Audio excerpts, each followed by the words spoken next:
Ladies and gentlemen, thank you for standing by for Cigna's fourth quarter 2022 results review. At this time, all callers are in a listen-only mode. We will conduct a question-and-answer session later during the conference and review procedures on how to enter queue to ask questions at that time. If you should require assistance during the call, please press star 0 on your touch-tone phone. As a reminder, ladies and gentlemen, this conference, including the Q&A session, is being recorded. We'll begin by turning the conference over to Ralph Jacoby. Please go ahead. Great, thanks. Good morning, everyone, and thank you for joining today's call. I'm Ralph Jacoby, Senior Vice President of Investor Relations. With me on the line this morning are David Cordani, Cigna's Chairman and Chief Executive Officer, and Brian Evanko, Cigna's Chief Financial Officer. In our remarks today, David and Brian will cover a number of topics, including Cigna's fourth quarter and full year 2022 financial results, as well as our financial outlook for 2023.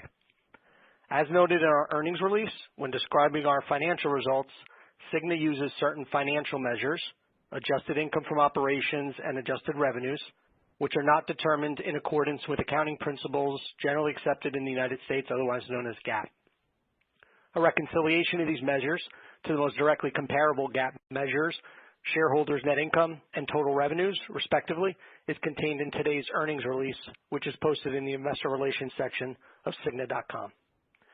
We use the term labeled adjusted income from operations and adjusted earnings per share on the same basis as our principal measures of financial performance.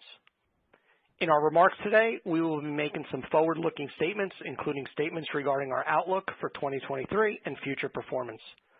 These statements are subject to risks and uncertainties that could cause actual results to differ materially from our current expectations. A description of these risks and uncertainties is contained in our cautionary note in today's earnings release and in our most recent reports filed with the SEC.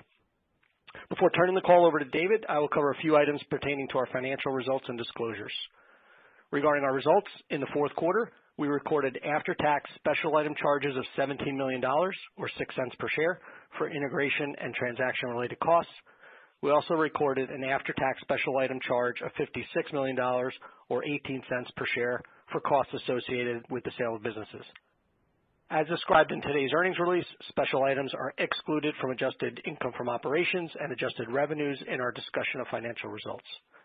Additionally, please note that when we make prospective comments regarding financial performance, including our full year 2023 outlook, we will do so on a basis that includes the potential impact of future share purchases and anticipated 2023 dividends.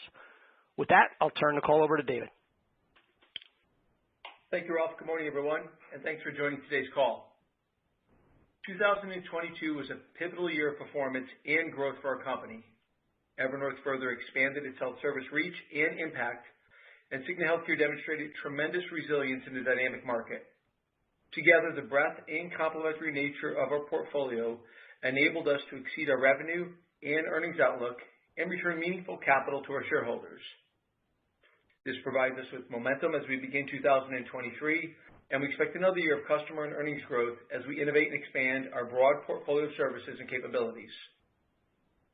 Today, I'll provide perspective about our key drivers for our 2022 performance and how we're positioned for sustained growth going forward. Then Brian will walk through additional details about our 2022 financial results and discuss our 23 outlook.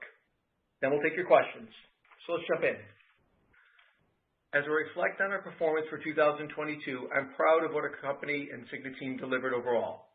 We grew full-year revenues to approximately $181 billion. We delivered full-year adjusted earnings per share of $23.27, reflecting a 14% rate of growth. We returned $9 billion to shareholders through a combination of share repurchase and dividends. And we sharpened the health service focus of our international business through the divestiture of our life, accident, and supplemental benefits businesses across 7 markets. This performance demonstrates how well our Evernorth and Cigna Healthcare platforms are strategically positioned for sustained, attractive growth. In 2022, Evernorth delivered strong top and bottom line growth and also won, renewed, and expanded several large multi-year client relationships for 2023 and beyond.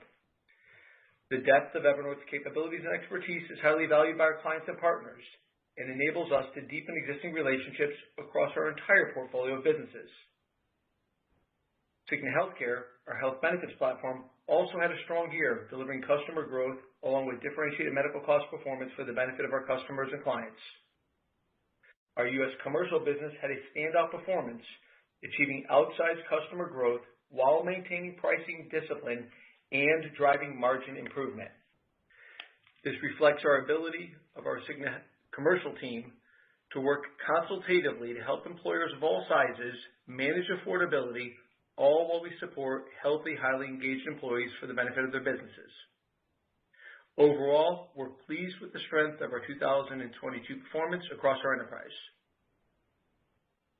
As we look to 2023, we continue to deliver and capture meaningful value in multiple ways. First, we expect sustained growth through our foundational businesses: pharmacy benefit services, U.S. commercial, and international health. These are mature, scaled businesses that have established core relationships with corporate clients, health plans, and governmental agencies. The value proposition for these businesses continues to resonate very well in the marketplace. In pharmacy benefit services, we expect continued contributions in 2023 through the strength of our unique solutions and partnership orientation.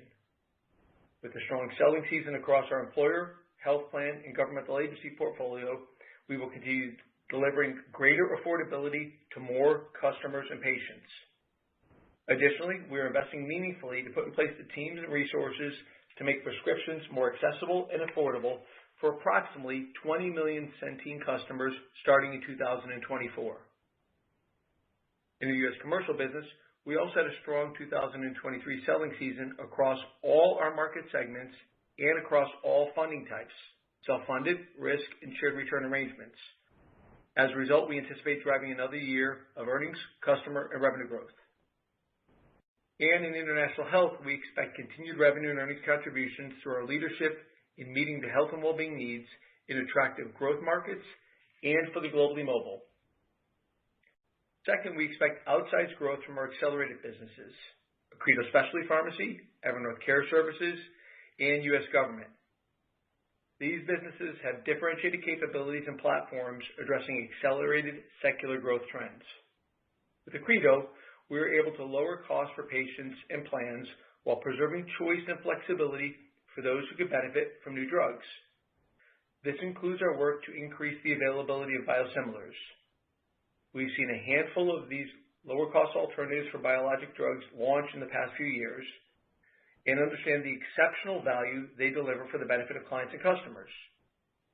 2023 will mark the start of a growing market opportunity for biosimilars, a trend that we expect to continue ramping up in 2024 and beyond. This includes Humira, a treatment for a range of inflammatory conditions and one of the top-selling drugs globally over the past decade. Now there's a biosimilar alternative that we've co-preferred on a national preferred formulary, creating significant savings opportunities for clients and customers. We will continue our leadership in advocating for greater availability of biosimilars, which over time we expect to drive even more savings and benefit for patients and clients. In Evernorth Care Services, we are continuing to enhance and expand our portfolio of capabilities in care management and care delivery. Last year, MDLIVE virtual patient visits grew meaningfully, including a substantial increase in primary care visits. Demand and satisfaction with virtual care is rising, and we will continue expanding our MDLIVE platform to provide even more of these options for the benefit of our customers. Evernorth Care Services is also accelerating our value-based care capabilities through our recently announced partnership with VillageMD. By wrapping Evernorth's health service capabilities with VillageMD's network of physicians, we will help guide more patients to high-quality care experiences at lower overall total costs. We expect this partnership to begin rolling out over the course of this year. And in U.S. Government, another accelerated business, we expect strong growth in 2023 as we expand services and our geographic presence across a large and growing addressable market. This includes Medicare Advantage, where we will introduce enhanced services and benefits, and we nearly doubled the size of our provider network over the last 2 years as we expanded to new geographies. Additionally, as we have demonstrated continued consistent commitment to participating in the ACA exchange marketplace, in a dynamic environment, our individual and family plans business will see outsized customer growth in 2023. The third growth driver for us in 2023 and beyond is enterprise leverage. This is where our businesses work together to create or capture more value than anyone could achieve on their own. Here, think about our ability to look across our enterprise at client relationships to broaden and deepen them by leveraging our entire suite of capabilities. A great example is a new, large, service-based relationships for Cigna Healthcare, where we were able to expand our support for a long-served Evernorth client. Additionally, the depth of clinical expertise, success in advancing innovation, and breadth of solutions within Evernorth all combine to help further improve Cigna Healthcare's value proposition. For example, in 2022, by harnessing Evernorth's capabilities and programs, Cigna Healthcare delivered exceptional affordability, a key reason it continues to be a competitively attractive option for employers of all sizes. This ability to deliver meaningful value is what makes Evernorth a partner of choice to a wide range of health plans, large employers, and other clients. Another way we generate enterprise leverage is with our longitudinal portfolio of data, which enables us to accelerate innovation and create new solutions for our clients and customers. This is specifically how we developed our Pathwell programs. We're able to integrate Cigna Healthcare's high-performing provider networks and benefits management with Evernorth's analytical and clinical expertise, as well as personalized digital support. This equips Pathwell to lower costs while connecting patients with the right care, anticipating their future needs, and helping them recover more quickly. Pathwell's focus in 2023 includes musculoskeletal conditions and patients who take injectable or infusible biologic drugs. Early feedback here has been very positive, and we expect to support millions of patients throughout these programs with better experience, clinical quality, costs, resulting in improved overall value. These examples illustrate just some of the impact we've already achieved with our cross-enterprise leverage, and will continue acting on additional opportunities in the years ahead to expand relationships, accelerate innovation for the benefit of our customers, patients, and clients. Now, I'll briefly summarize. 2022 was a strong year of performance and growth for our company. With our Evernorth and Cigna Healthcare platforms and our durable growth framework, we are well positioned to meet the needs of our customers, clients, and partners as we look to the future. We are delivering on our commitments to our shareholders with our 2022 adjusted EPS of $23.27 and returning $9 billion in share repurchase and dividends. And we are also responding to evolving needs of those we serve in the coming years in the healthcare environment of accelerated change. We have a differentiated innovation pipeline that will allow us to build on our momentum and create value, continuing to advance our growth strategy. We are confident 2023 will be another year of strong performance for our company as we expect to deliver customer and earnings growth. Our EPS outlook of at least $24.60 and the 10% increase of our quarterly dividend reinforce our commitment to sustained impact and growth for the benefit of all of our stakeholders. And with that, I'll turn the call over to Brian. Thanks, David. Good morning, everyone. Today, I'll review key aspects of Cigna's fourth quarter and full year 2022 results, and I'll provide our outlook for 2023.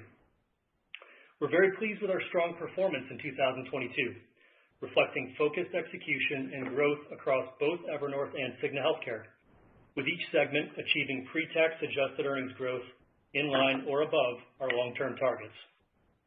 This positions us well for continued growth in 2023. Looking at full year 2022 specifically, key consolidated financial highlights include total revenues of approximately $181 billion and adjusted earnings of $7.3 billion after tax, or $23.27 per share, reflecting 14% growth from 2021. This is above the high end of our 10 to 13% long-term average adjusted EPS growth target. Regarding our segments, I'll first comment on Evernorth. 2022 marked another year of sustained growth and profitability in Evernorth, as our innovation, market-leading clinical capabilities, and proven track record of delivering for clients and customers continue to resonate in the market. Turning specifically to fourth quarter results for Evernorth, revenues grew to $36.2 billion, while pre-tax adjusted earnings grew 6% over fourth quarter 2021 to $1.7 billion. Similar to the first three quarters of 2022, Evernorth's strong results in the fourth quarter were driven by continued expansion of our accelerated growth businesses, led by our specialty pharmacy, as well as our focus on affordability and delivering lowest net cost solutions for our clients and customers. We also continued to make meaningful strategic investments, which serve to strengthen our client relationships, expand our services portfolio, and advance our digital capabilities. Overall, Evernorth delivered another strong year, focusing on driving value for clients and customers and expanding our partnerships and relationships, all while achieving strong revenue and pre-tax adjusted earnings growth in line with our long-term growth targets. Our recently announced collaboration with Centene that begins in 2024, as well as other large multi-year contracts we renewed for 2023, further demonstrate the strength of our value proposition and proven partnership orientation in the market, providing long-term opportunities to grow while driving lower costs for our clients. Turning to Cigna Healthcare, as we entered 2022, we shared with all of you our goals of both growing our customer base and expanding margins. I'm pleased to report we ended the year accomplishing both of these goals, as we grew our medical customer base by 5%, or 923,000 lives, to 18 million total customers, while improving full-year pre-tax adjusted margins to 9%, a year-over-year improvement of 90 basis points.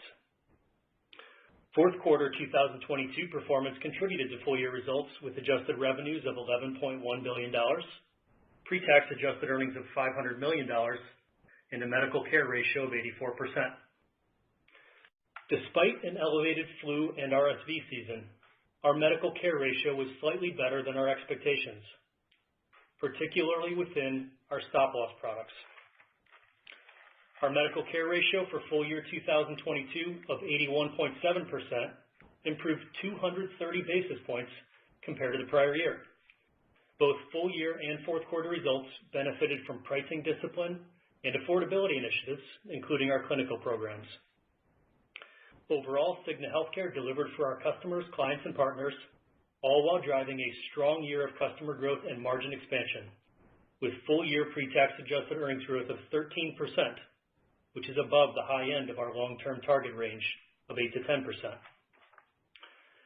Turning to corporate and other operations, the fourth quarter 2022 pre-tax adjusted loss was $382 million. As a reminder, this segment previously included earnings contributions from the international life, accident, and supplemental benefits businesses that we divested to Chubb on July 1st, 2022. Overall, Cigna's 2022 results were strong, reflecting focused execution for the benefit of our clients and customers. As we turn to 2023, we continue to expect underlying growth in both Evernorth and Cigna Healthcare, while continuing to make strategic investments to drive future growth. For the full year 2023 outlook, we expect consolidated adjusted revenues of at least $187 billion. We expect full year consolidated adjusted income from operations to be at least $7.33 billion, or at least $24.60 per share, consistent with our prior EPS commentary on our third quarter earnings call. I'd like to remind you this outlook includes a headwind from costs we will incur in 2023 to prepare for serving Centene's customers. This contract starts on January 1st, 2024, and we look forward to many years of partnership and collaboration as we drive affordability for their customers. Additionally, with regards to earnings seasonality, we would expect a different cadence this year when compared to historical patterns, with earnings more back half weighted, and first quarter representing slightly above 20% of the full year EPS.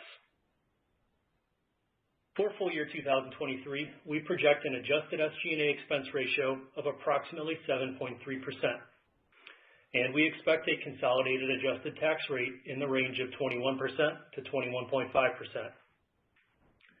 I'll now discuss our 2023 outlook for our segments. For Evernorth, we expect full year 2023 adjusted earnings of at least $6.4 billion. Tailwinds and headwinds are largely consistent with the points we highlighted on our third quarter earnings call. These include tailwinds from a strong selling season and value creation from the increased availability of biosimilars, building in the second half of 2023 and ramping in 2024 and beyond.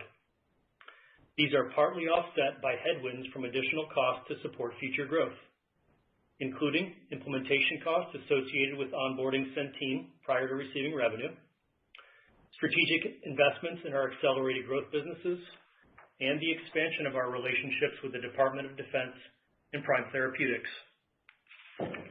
In consideration of these tailwinds and headwinds, we expect adjusted earnings within Evernorth to be weighted more towards the back half of the year, with low single-digit year-over-year earnings growth in the first half, followed by mid to high single-digit year-over-year earnings growth in the second half. For Cigna Healthcare, we expect full year 2023 adjusted earnings of at least $4.4 billion, representing growth of at least 8% year-over-year. We expect 2023 Cigna Healthcare earnings to be split closer to 50-50 between the first half and second half of the year. This outlook reflects the strength of our value proposition and focused execution in our business, driven by organic customer growth and disciplined pricing. Key assumptions reflected in our Cigna Healthcare earnings outlook for 2023 include the following. Regarding total medical customers, we expect 2023 growth of at least 1.2 million customers, with growth across each of our U.S. commercial, Medicare Advantage, and individual businesses. Within U.S. commercial, we expect organic customer growth across each of our national, middle market, and select market segments. And similar to 2022, the growth will primarily reflect fee-based customers. We expect Medicare Advantage customer growth of at least high single digits, and we expect growth in our U.S. individual business of at least 300,000 customers, driven by geographic expansion, strong industry growth, and the exit of competitors from certain geographies. We expect the 2023 medical care ratio to be in the range of 81.5% to 82.5%, in part reflecting an increased mix of government business, which tends to have a higher medical care ratio compared to U.S. commercial and international health. Additionally, we would expect the first quarter 2023 medical care ratio to be within the full year guidance range. As it relates to corporate and other operations, this segment has evolved given the divestiture of a portion of our international business last year that had been a positive earnings contributor in the first half of 2022. As a result, we expect the full year 2023 pre-tax adjusted loss to more closely reflect annualized fourth quarter 2022 results. Now, moving to our capital management position and outlook. In 2022, we finished the year strong and delivered $8.7 billion of cash flow from operations. We returned $9 billion to shareholders via share repurchases and dividends in 2022. Specific to share buyback, we repurchased 27.4 million shares for $7.6 billion. Additionally, our debt-to-cap ratio finished the year at 40.9%, an improvement of 80 basis points from year-end 2021. Now, framing our capital outlook for 2023. We expect at least $9 billion of cash flow from operations, reflecting the strong capital efficiency of our enterprise. This positions us well to continue creating value through accretive capital deployment in line with our strategy and priorities. We expect to deploy approximately $1.4 billion to capital expenditures. These investments will include substantial commitments to our accelerated growth platforms of specialty pharmacy, Evernorth Care, and U.S. government.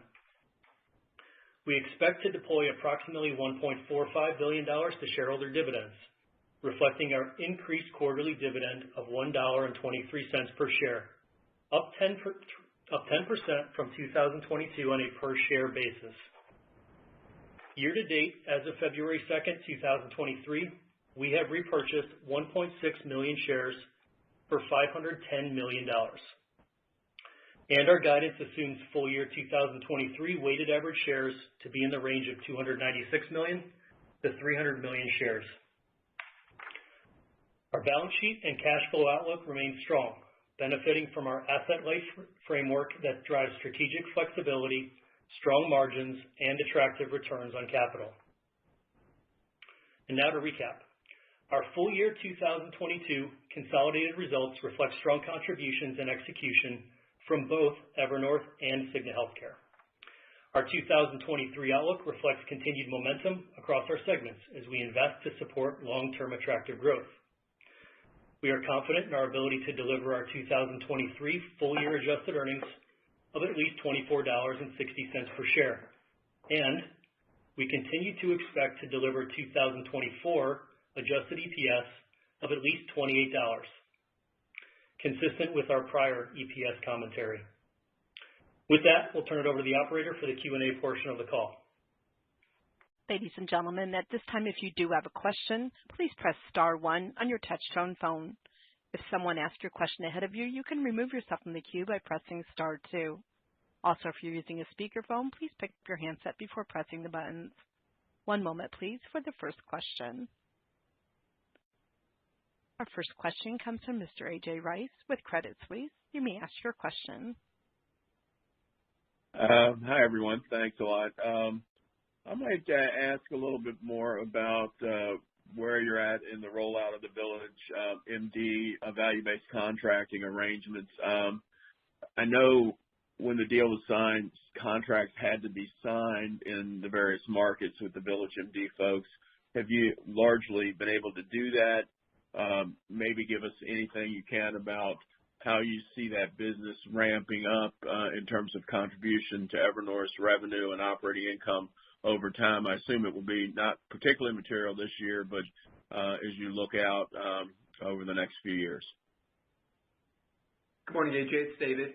So first and foremost, stepping back, we're pleased with the relationship and the ability to partner with a proven organization that has a nice growth track record. Two, you think about the work taking place collaboratively in phases, with the first phase well underway, working through and successfully securing approvals and contracts with building momentum, whereby we will put in place with Village capabilities such that we could enable more targeted access to preferred or higher performing specialists within the Cigna Healthcare Life portfolio and the direct serve portfolio of our relationships as phase one, and expand some of the capabilities to coordinate care, whether it's expansion of virtual capabilities, expansion of behavioral capabilities, or otherwise. There's a second phase of work, so the innovation will continue, whereby we'll work with Village to codify and build some new products that have exclusivity relative to their proven physician leadership and physician-directed programs that have even a more targeted value proposition, not just for the benefit of Cigna Healthcare on the benefit side, but offered for the benefit of health plans we serve in a broader sense and for Village.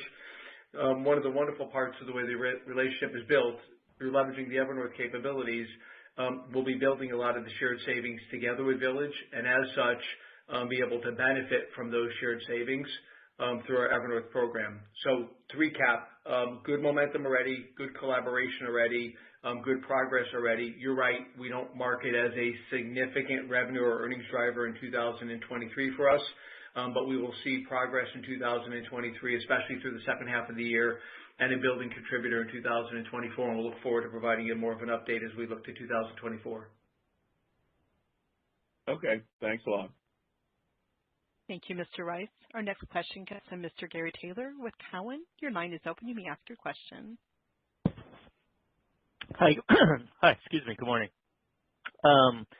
I also wanted to ask about Village MD, so David, we'll keep you on that track just a little bit longer. My questions, I guess I have a couple questions about it. One is, I know historically your inclination was Cigna didn't need to own delivery assets, even though your peers are increasingly moving in that direction, and this investment does obviously give you some ownership of a delivery asset. So just wanting to understand how much your thinking has evolved along those lines? And then secondly, I just kind of want to understand a little better long-term.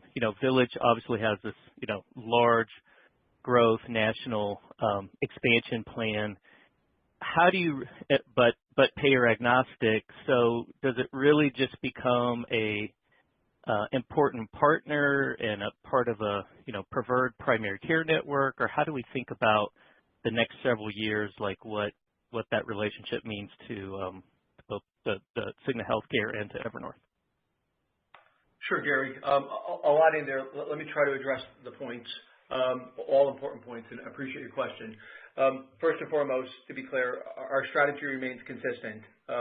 Our preferred approach on the core medical fulfillment of care is to partner and enable. I'll come back to that.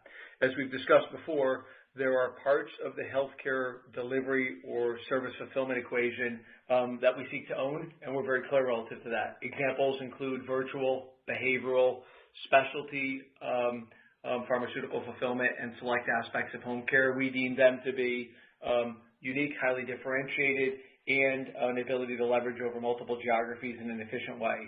Our notion of partnering continues through, we'll call it core value-based care, where today about 75% of our MA customers have a value-based care relationship, about 50% of our exchange customers have a value-based care relationship, and about 40% of our commercial employer business has a value-based care relationship.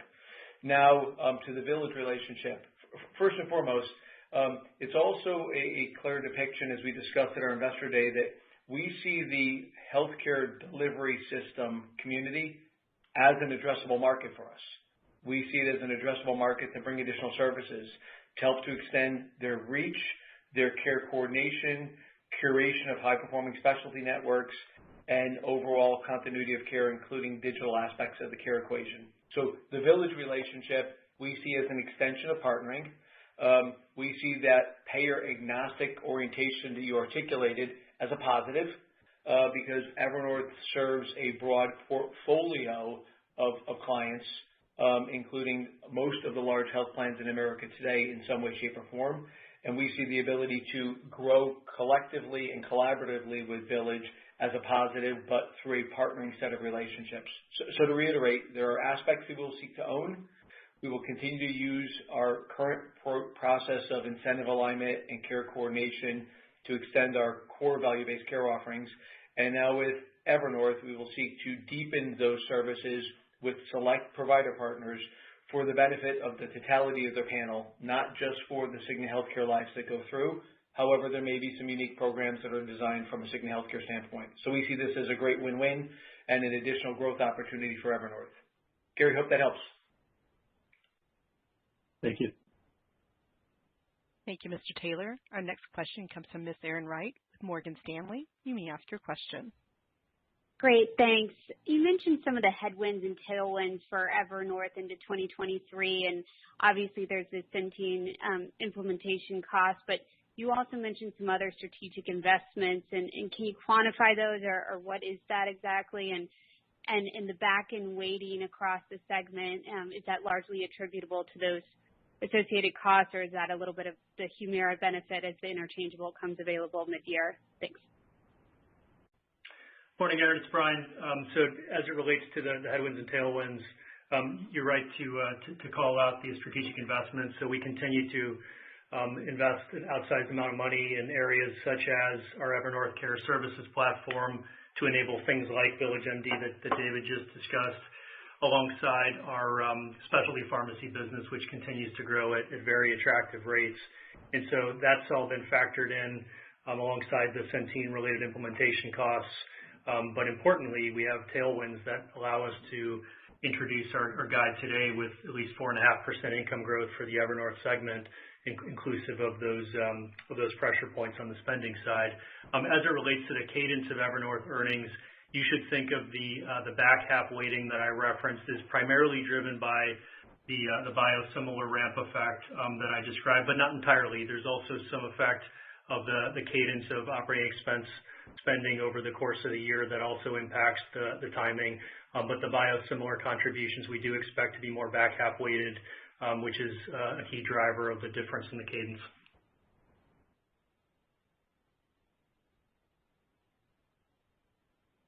Thank you, Ms. Wright. Our next question comes from Mr. Kevin Fischbach with Bank of America. You may ask your question. Great, thanks. I wanted to ask a little bit about the customer growth. That's a pretty strong number there. And so when you think about the enrollment growth, I guess first on the ACA side, how comfortable are you about the risk profile and the pricing on that type of growth? And then as far as the commercial growth, is there, I know it's ASO, so I'm less worried about risk there, but just want to understand your thought process around how redeterminations impacted your growth expectations there, maybe how much of that growth you expect there is in-group versus kind of new customer wins. Thanks. Good morning, Kevin. It's David. Well, let me start, just frame it a bit more broadly, and then ask Brian to peel back your question a little bit. First, we're pleased with the strong performance we delivered in 2022, and now being able to step into 2023 with a very attractive outlook. And it continues to reinforce that our Cigna Healthcare platform, including our commercial employer portfolio, continues to perform very well. I just highlight three areas quickly in terms of the underlying drivers or enablers of the continued growth for us. One, especially in the commercial employer portfolio, is a consistent, intense focus. We are, and we will continue to have a consistent, intense focus on this segment as we see it as a growth segment. Hence, we focus and innovate for its benefit. Second is a track record of excellent total cost or total medical costs.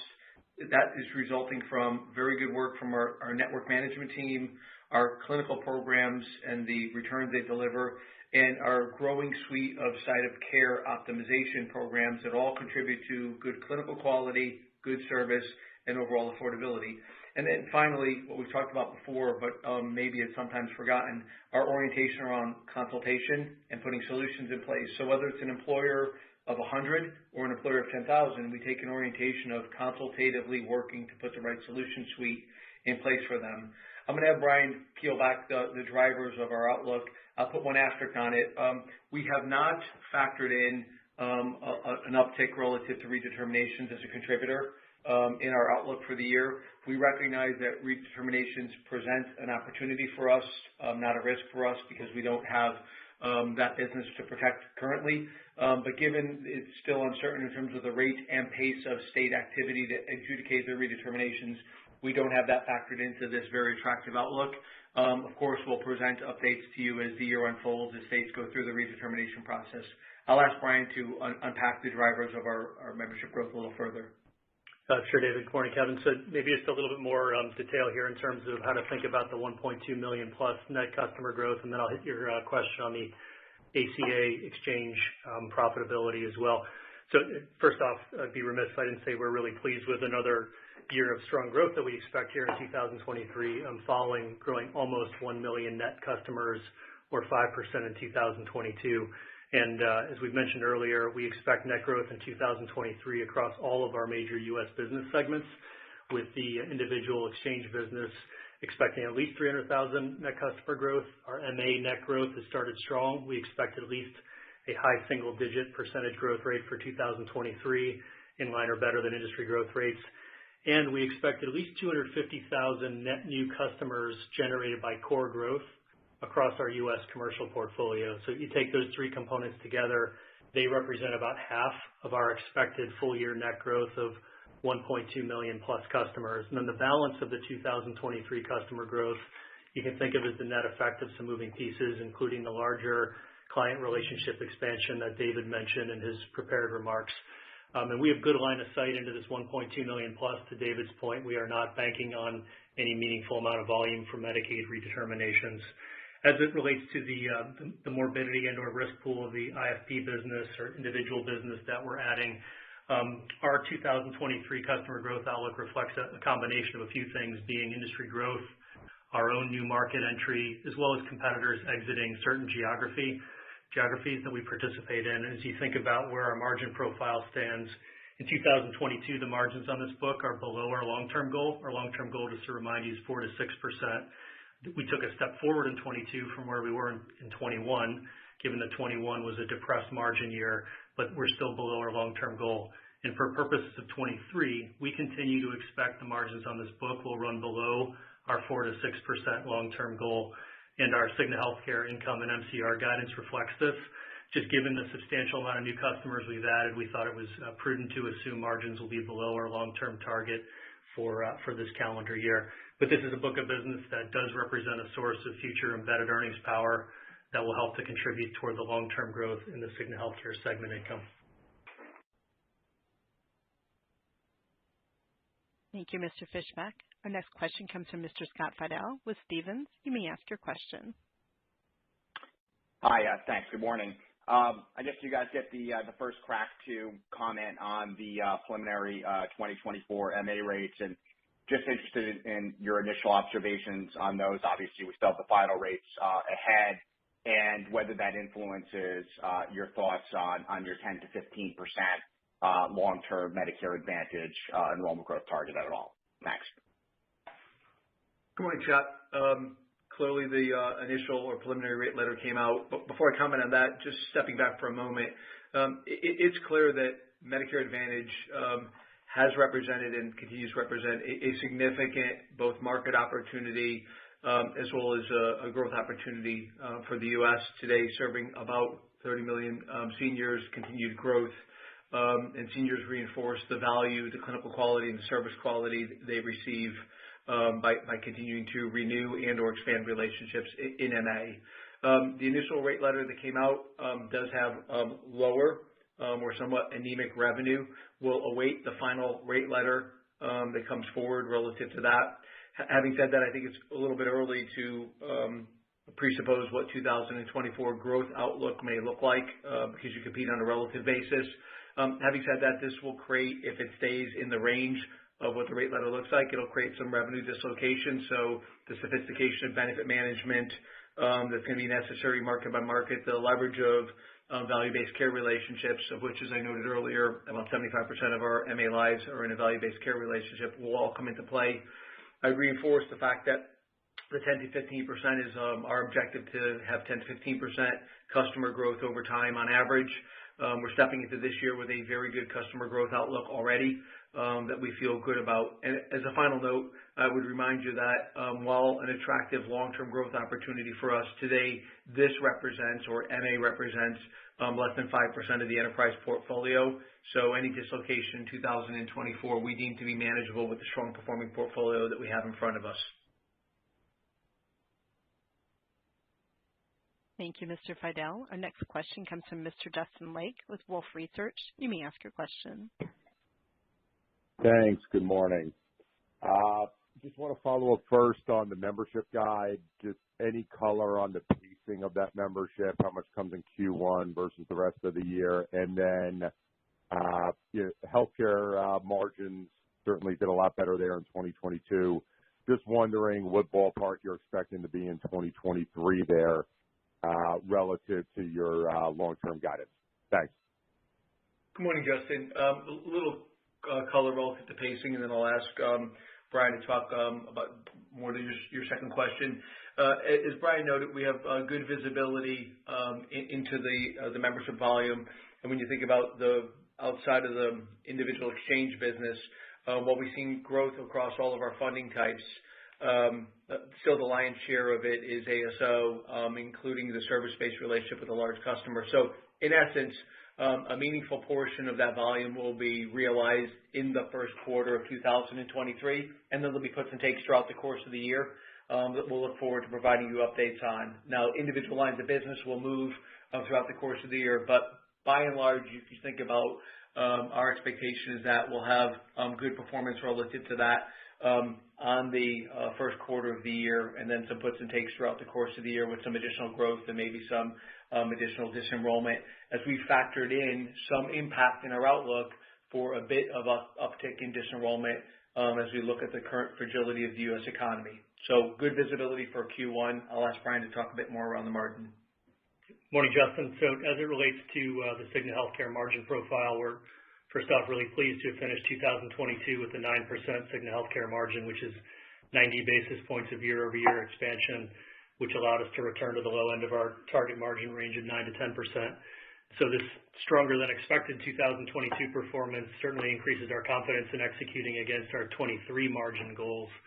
As I noted in my prepared comments earlier, we will see some product mix shift in 2023, specifically with the government lines becoming a slightly larger percent of premium within Cigna Healthcare, and these products tend to carry a lower profit margin profile than the U.S. commercial and international health products. So when you consider all of this and our continued investments in our accelerated growth platforms such as MA, we'd expect our 2023 Cigna Healthcare margins to land within our target 9 to 10% range, but at the low end.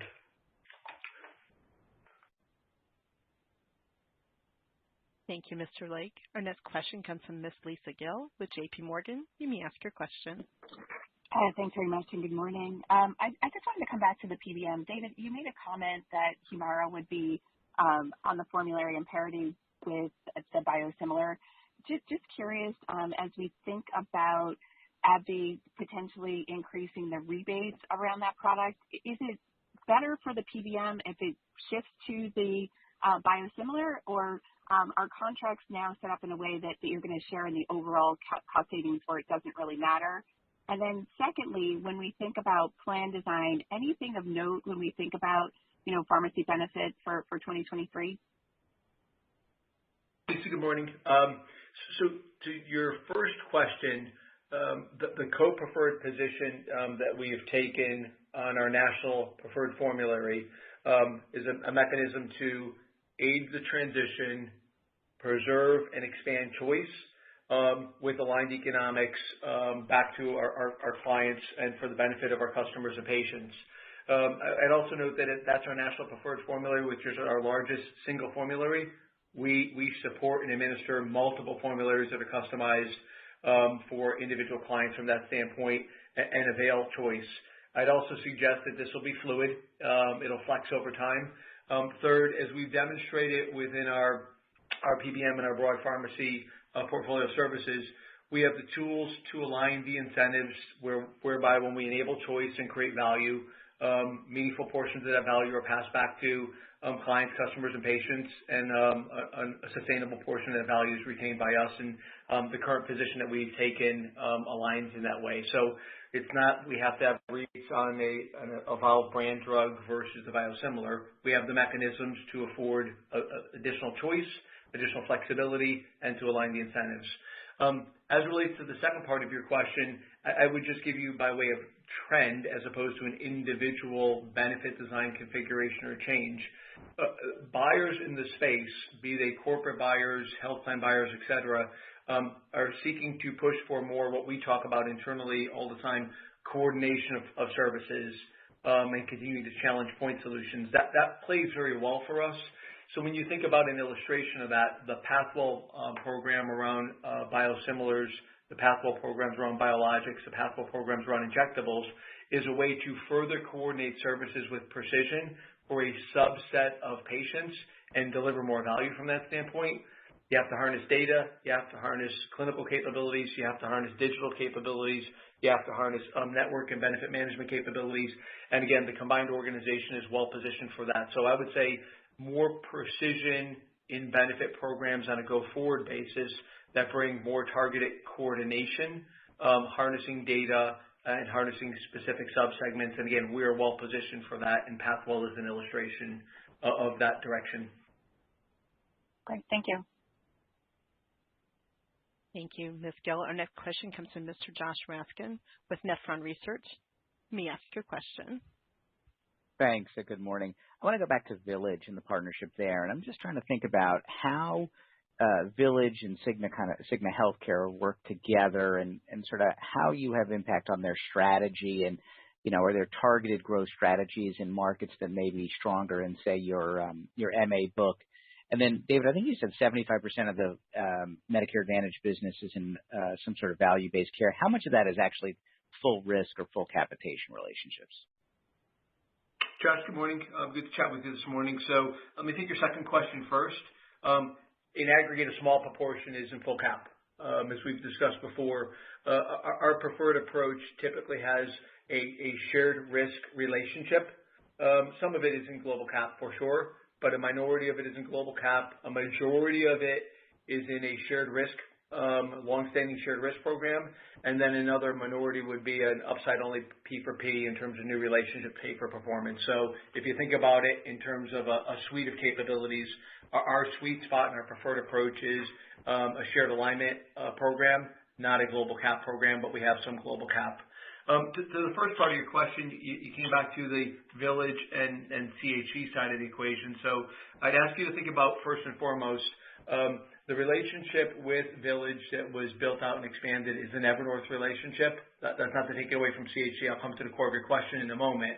And that relationship, as I discussed it with a previous question, is around helping to broaden and target the reach, and then target with precision around subspecialty, and then coordinate services in an even more precise way off of their already highly performing value proposition. Now, that will be benefited to Cigna Healthcare, but also other health plans and, broadly speaking, Village's patient panel over time.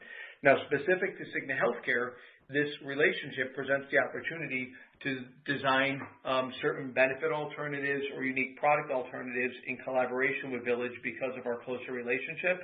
That will evolve over time, and those conversations are manifesting themselves already.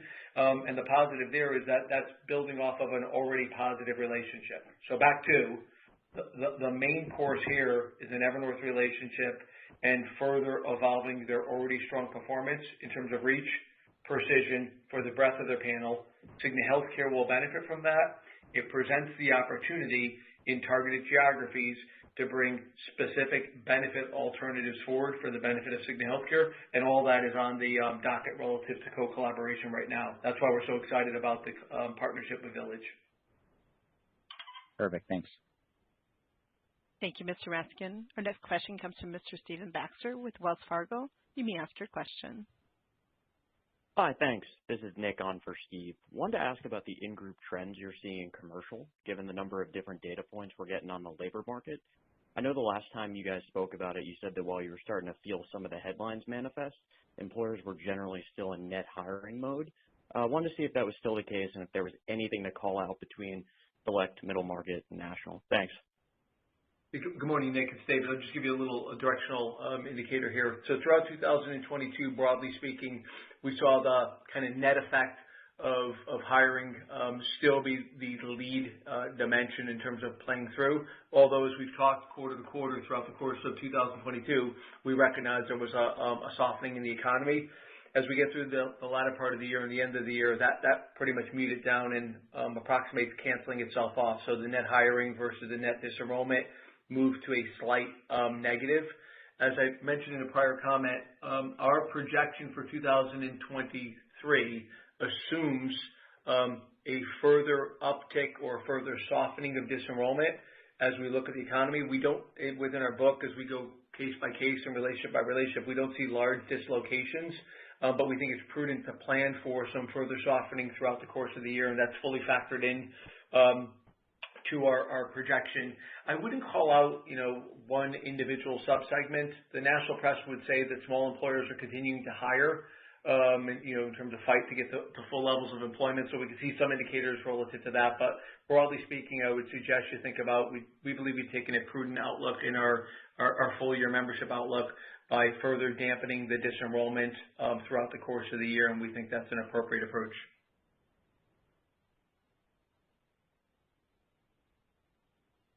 Thank you.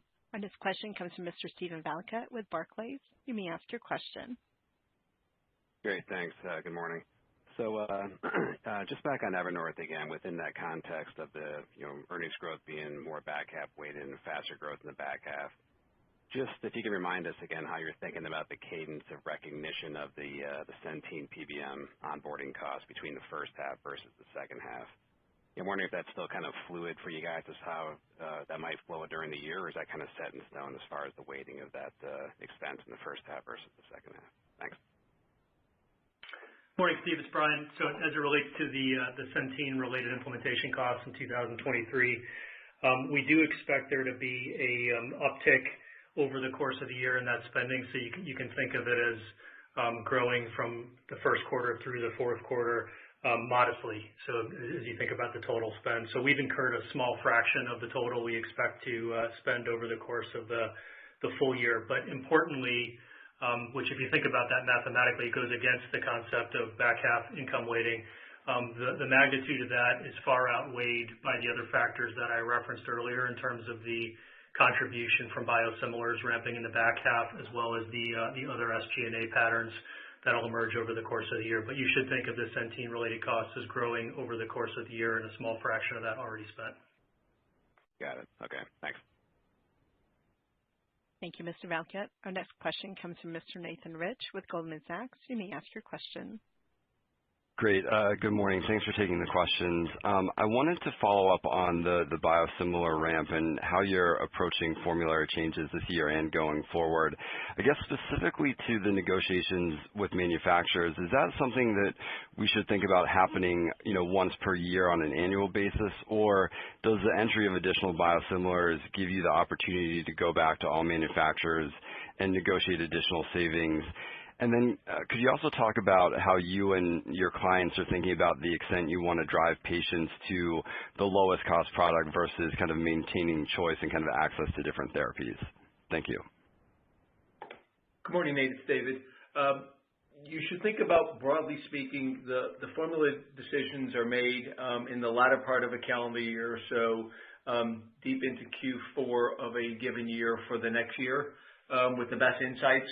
Two, there's always some fluidity relative to drug launches that manifest themselves throughout the course of the year. In the case of biosimilars, we know there are drug launches expected in the Q3 timeframe of this year, 2023, that we've fully contemplated and factored in.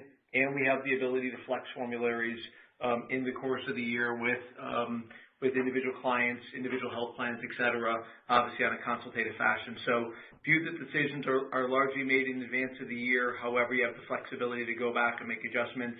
My comments are not specific to your specific question around manufacturer-specific contracts through that lens. To the latter part of your question, by and large, employers, health plans, et cetera, are focused on clinical efficacy and comparative effectiveness. So the fixation relative to first and foremost, as it should be, clinical efficacy, making sure when there's any alternative that's available, ensuring that the best external validation of the clinical equivalent of the impact of a pharmaceutical is evaluated properly, and then comparative effectiveness, looking at the economics, and then getting to a total low cost of care or best value equation. And then the employer or health plan may make some trade-offs in terms of which levers they want to use to achieve that, but ultimately it comes down to the best total cost equation once the clinical efficacy hurdle is crossed. And as I mentioned in a prior question, we have the tools, we have the services, we have the flexibility to avail employer by employer, health plan by health plan to be able to get them to the right balance that they want. But ultimately, it's the low total cost equation with the clinical outcomes that are preferred from that standpoint that drive the net conversations and the net decisions by employers and by health plans.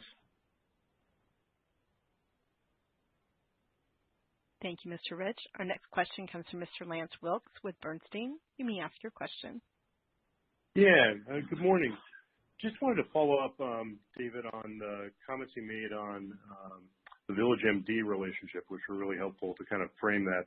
And where I was trying to understand is, from the Evernorth side, it would seem that Evernorth could be a distribution partner, or Evernorth could be helping Village to enable itself to better manage costs, either through providing MD Live or networks or Evernorth PBM services, et cetera. So maybe a little more color on, sort of what is the primary role that Evernorth is playing there? And then just secondarily for the MCO, how important and what is the opportunity for, in addition to new product design, for you to cross-sell into your ASO block the VillageMD sort of value-based care sorts of services? Thanks. Good morning, Lance. So I think your framework is quite helpful. If you think about the building blocks you articulated, you laid them out quite nicely. I just would play with the order a little bit. Job one for us with Village is to work in partnership right? It's not to push a product. It's to work in partnership to avail additional capabilities off their already strong performing platforms to further improve affordability or clinical quality. So let's take an example. Take the opportunity to curate in an individual market or sub-market for larger markets the highest performing oncology providers for certain tumor types or certain diagnoses. Our longitudinal data sets enable that in a very differentiated way, to be able to bring a bit more precision. The net result of that is therefore for a Village patient, a higher probability of getting the best possible evidence-based care and coordinated care, and therefore best overall value, of which then Village benefits from that. The patient obviously benefits from that. And what we've designed is the Evernorth enablement benefits from that.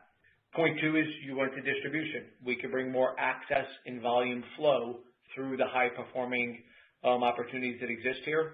There's no doubt around that, and we will seek to do so. And then third, where you came back to, we will absolutely help to enable these capabilities back, which is a subset of your distribution in a way, back to our large, well-performing portfolio of ASO clients by bringing yet even more precision of care coordination for their benefit. But in this case, we have, through the Evernorth services and through the collaboration with Village, the ability to be rewarded in addition to the value we would be creating for their benefit. So there's multiple building blocks here, which is why we're quite excited. At the end of the day, if you put a big circle around it, Lance, it all comes down to how do we harness more data, how do we harness more clinical coordination to bring even greater clinical quality and overall affordability, one patient at a time, with a platform that is performing well, that is Village, and then creating extenders and some care coordination that comes along with it. And through Evernorth, we have both the service mechanism and then the sharing mechanism built that will work in conjunction with Village for.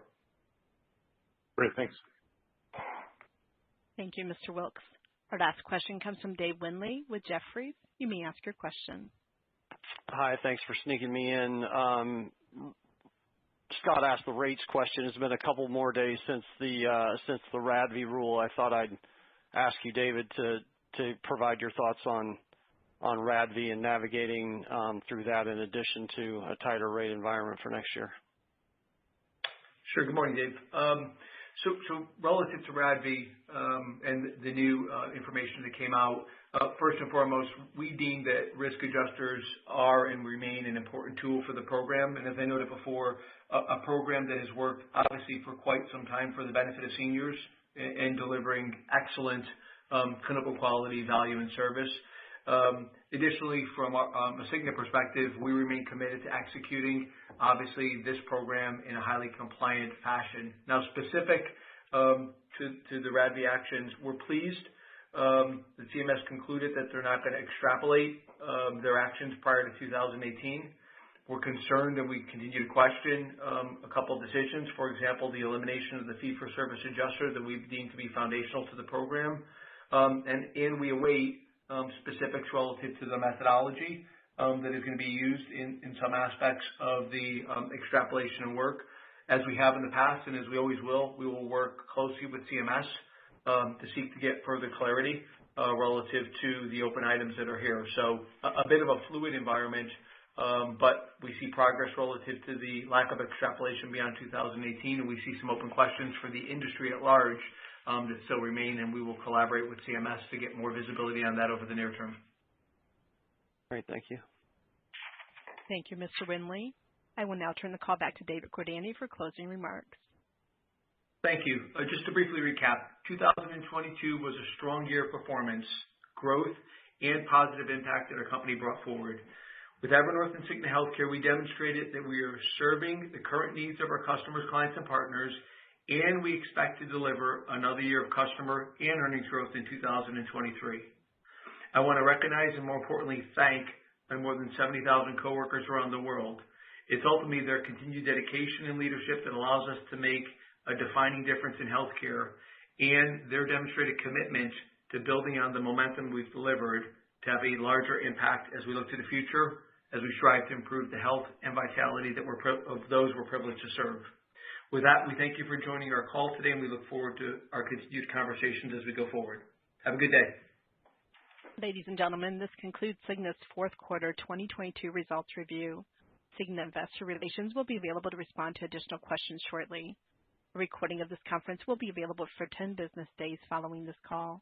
You may access the recorded conference by dialing 800-839-2290 or 203-369-3607. There is no passcode required for this replay. Thank you for participating. We will now disconnect.